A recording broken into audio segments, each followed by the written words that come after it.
मित्रों नमस्कार, मैं सुनील सोनी। विश्व के अंदर अनेकों धर्म हैं, अनेकों मत है, बहुत सारे संप्रदाय हैं। सभी ने अब ईश्वर की कल्पना कर रखी है, अलग अलग नाम दे रखे हैं। अल्लाह दे रखा है, गॉड दे रखा है, अनेकों नाम दे रखे हैं, जीवा दे रखा है, जो भी दे रखा है।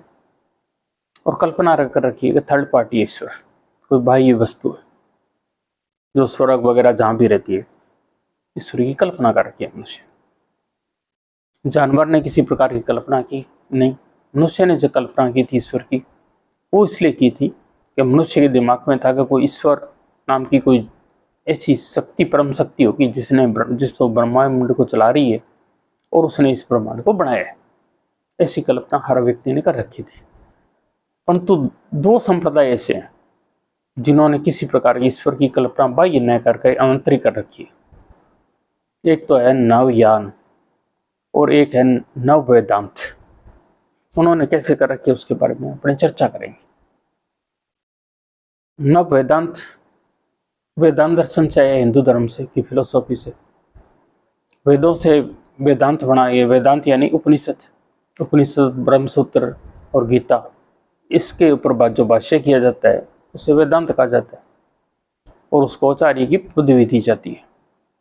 शंकराचार्य ने इसकी स्थापना की थी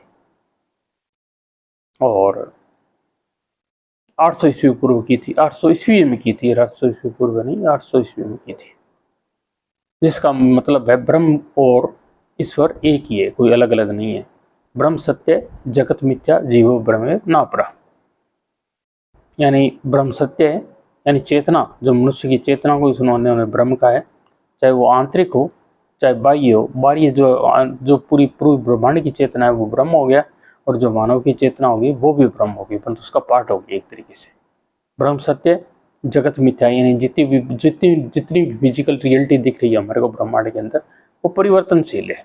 मिथ्या का मतलब परिवर्तनशील से है, न कि नश्वर है। चलो उसके बारे में नहीं जाएंगे। इसका सीधा सा मतलब ये है कि जीव और परमात्मा के अंदर कोई फर्क नहीं है। उसको अपने आसानी से समझें तो कबीरदास जी के दो हिस्से समझा जा सकता है। कबीरदास जी का दोहा है, कस्तूरी कुंडल बसे मृग ढूंढे बन माई, ऐसे गटगट राम है दुनिया देखत नहीं। यानी जो ईश्वर है वो आदमी के हृदय के अंदर बसता है। हर एक आदमी के अंदर ईश्वर है, कोई बाह्य वस्तु नहीं है ईश्वर।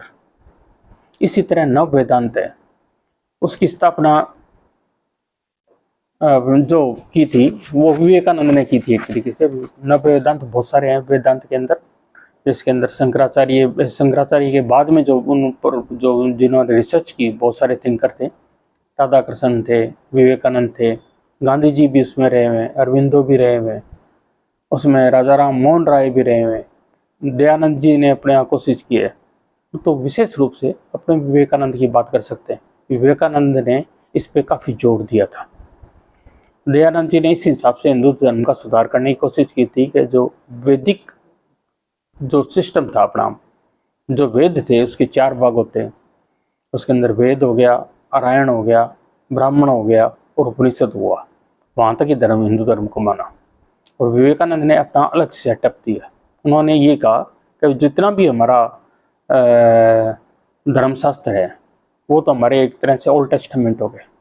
न्यू टेस्टामेंट या नया जो वर्जन है एक तरह का हिंदू धर्म का, ईश्वर और मानव की एकाग्रता का, यानी आत्मा ही परमात्मा है, उसका ये वेदांत है। उन्होंने प्रैक्टिकल रूप में लिया। प्रैक्टिकल रूप में कैसे? तो जैसे ईसाई ने ले रखा है।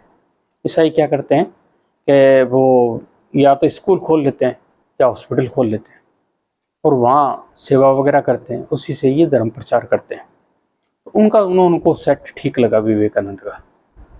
उन्होंने सोचा कि यार ये प्रैक्टिकल में धर्म का प्रचार भी कर रहे हैं, धर्म को डेवलप भी कर रहे हैं, मानव कल्याण भी हो रहा है, जबकि हमारे यहाँ आडम्बर ज़्यादा है। उन आडम्बरों को बंद कर हम इसको वेदांत को शुरू करें, जो आत्मा और परमात्मा को एक ही बताता है, एक रूपता दिखाता है। उसके ऊपर जोर दिया। उसके बाद में जातिवाद के खिलाफ अम्बेडकर जी आए। उन्होंने हिंदू धर्म को तो एक तरीके से छोड़ दिया था। हिंदू धर्म से उन्होंने नफरत थी, क्योंकि जातिवाद के वो कट्टर आलोचक थे और जातिवाद से अपने दुखी भी थे। उन्होंने बौद्ध धर्म अपना लिया। बौद्ध धर्म को जुंगतु अपनाने के बजाय उन्होंने अपने बौद्ध धर्म के का एक नया वर्जन बनाया, उसे नवयान नाम दिया। नवयान के अंदर क्या है, उसके अंदर भी जिस प्रकार नव वेदांत के अंदर कोई पारलौकिक चीजें नहीं है, इसी प्रकार इसके अंदर कोई पारलौकिक नहीं है। इसमें आत्मा परमात्मा का तो कुछ भी उन्होंने नहीं कहा, परंतु उन्होंने ये कहा था कि कोजल इफेक्ट जो हमारा धर्म के अंदर का मूल सिद्धांत माना जाता है, जैसा करोगे जैसा भरोगे, उसकी उन्होंने कोई गारंटी नहीं ली। आत्मा की अमरता के बारे में उन्होंने कुछ नहीं कहा, पुनर्जन्म के बारे में कुछ नहीं कहा, यानी पारलौकिक चीजें सारी सारी छोड़ दी, लौकिक चीजों पर उन्होंने जोड़ दिया। जो चार आर्य सत्य है, तो दुख है, दुख के का कारण है, दुख का निदान है, और उसके बारे में उसका जो परमानेंट निदान के लिए वो अष्टांग मार्ग दिया गया है, अष्टांग मार्ग को लिया उन्होंने। अष्टांग मार्ग के अलावा 10 परिमिताओं को लिया, यानी बौद्ध धर्म को पूरी तरह से प्रैक्टिकल रूप में लिया, जो समाज का कल्याण कर सके। ईश्वर को छोड़ दिया, एक तरह से समाज सेवक की तरह से धर्म को देखा। सामाजिक जो एकता हो और समाज सेवा हो, जिस प्रकार विवेकानंद की सोच थी, विवेकानंद से भी थोड़ा एडवांस सोच के बारे में उन्होंने सोचा। और लौकिक तो हमने किसी ने देखा नहीं, मरने के बाद में क्या होता है हमारे को पता नहीं, कोई ऊपर लोग थोड़ी जाके आए गए। आत्मा होती है, अमर होती है, नहीं होती है हमें पता नहीं। जैसे अप्राइमी के अंदर होता है ना कि भाई जब कायनात आएगी सारे मुर्दे जिंदा हो जाएंगे और उनको जैसा भी भगवान उनका न्याय करेंगे, ये सारी मनुष्य की कल्पना है। उसके बारे में अपने प्रैक्टिकल तो कुछ नहीं कह सकते। प्रैक्टिकल तो ये दिखाई देता है, भगवान का भी हमें प्रैक्टिकल नहीं कह सकते कि ईश्वर नाम की कोई चीज़ है जो हिसाब किताब रखती है। आदमी है वो प्रैक्टिकल हो गया, अहम ब्रह्मास्मि भी तो प्रैक्टिकल हो गया, सर्व खलिदम ब्रह्म भी प्रैक्टिकल हो गया, यानी पूरा ब्रह्मांड ही ब्रह्म है, ये प्रैक्टिकल हो गया। आपने यही कह दिया यार ईश्वर कोई और चीज़ नहीं है, पूरा ब्रह्मांड ही है, और फिर ब्रह्मांड की का ही कोई आपने बता दिया तो उसका कोई सेंटर पॉइंट तो देंगे। सेंटर पॉइंट जो देखने वाला दृष्टा हो गया, यानी जीव हो गया, कोई दृष्टा ही नहीं होगा तो देखने वाला दृश्य कैसे हो जाएगा। तो दृष्टा ईश्वर हो गया, ये सारा प्रैक्टिकल हो गया। हम कल्याण कैसे करें संसार का, वसुदेव कुटुंबकम सोचकर। अपने जो छोटी जो उदार चरित्र रखे हम, अनिज प्रोवेति गणना लघु चेतसम उदार चरित्रा नाम वसुदेव कुटुंबकम, यानी हम छोटा मोटा के बारे में ध्यान ना दें, ये तेरा है ये मेरा है इसके बारे में ध्यान ना दें, समाज की कल्पना, समाज का कल्याण करें। सबसे बड़ा धर्म यही है वास्तव में। आदमी अपने बारे में सोचता है, मैं और मेरे परिवार के बारे में, और जब वो समाज के बारे में सोचना लग जाता है, देश के बारे में, दुनिया के बारे में, ब्रह्मांड के बारे में, उसका दायरा जैसे जैसे बढ़ता है वही धार्मिक हो जाता है। एक तरीके से धर्म इसी को कहते हैं, मेरा अपना ना सोचकर हम दूसरों के बारे में चिंतन करें और दूसरों का परोपकार करें। परोपकार, अपना उपकार नहीं, दूसरों का परोपकार करें। नर सेवा की तरफ की जगह नारायण सेवा भी करें, नर सेवा नारायण सेवा की तरफ ध्यान दें, इसी को यही धर्म कहते हैं। ये इसी दोनों के सिद्धांत के ऊपर ये दोनों टिके हुए हैं, एक तो नव वेदांत और नवयान। नवयान का तो बढ़ाने वाले अम्बेडकर वाले जो चले है, जो भीम है, भीमवादी है, वो बढ़ा रहे हैं आगे, उसको विस्तार भी दे रहे हैं। परंतु ये दुर्भाग्य रहा है कि जो नव वेदांत है उसको बढ़ाने के लिए कोई आगे नहीं आ रहा। उसी के अंदर भी वही अमर डम्बर हो गए जो हमारे हिंदू धर्म के अंदर से पहले से मौजूद थे। नव वेदांत की तरफ हमें जोर देना चाहिए, इस परंपरा को आगे बढ़ाना चाहिए। ये परंपरा ऐसी है जिसके अंदर जीव और ब्रह्म के एक रूपता दिखाई गई है, यानी ईश्वर और आत्म मनुष्य के अंदर कोई फर्क नहीं है। ईश्वर बाह्य वस्तु नहीं है, आंतरिक वस्तु है। ईश्वर आपके अंदर ही है, आप ही समाज का कल्याण करें।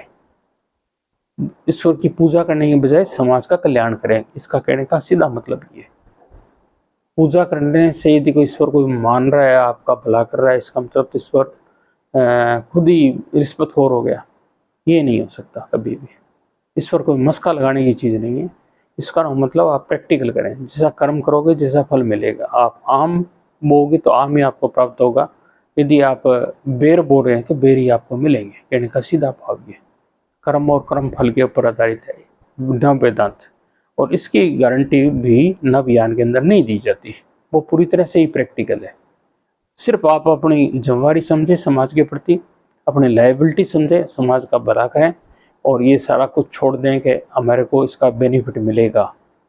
कर्म करेंगे तो फल मिलेगा, उसको छोड़ दें।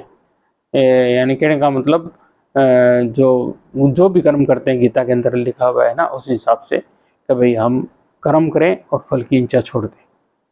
प्रकृति हमें कोई फल देगी तो दे देगी, अन्यथा ना सही। मित्रों, आपको ये मेरा वीडियो अच्छा लगा है तो आप कृपया शेयर कीजिए, सब्सक्राइब कीजिए, और आपने सुना उसके लिए धन्यवाद। विवेकानंद और अंबेडकर को पढ़िए, उन्होंने एडवांस विचार दिए हैं, धर्म से हटकर कुछ नया दिखाया है और उसकी तरफ आगे चलना चाहिए हमें, और उससे ही हमारे देश का कल्याण करने की तरफ हमें सोचना चाहिए। धन्यवाद। जय हिंद, जय भारत।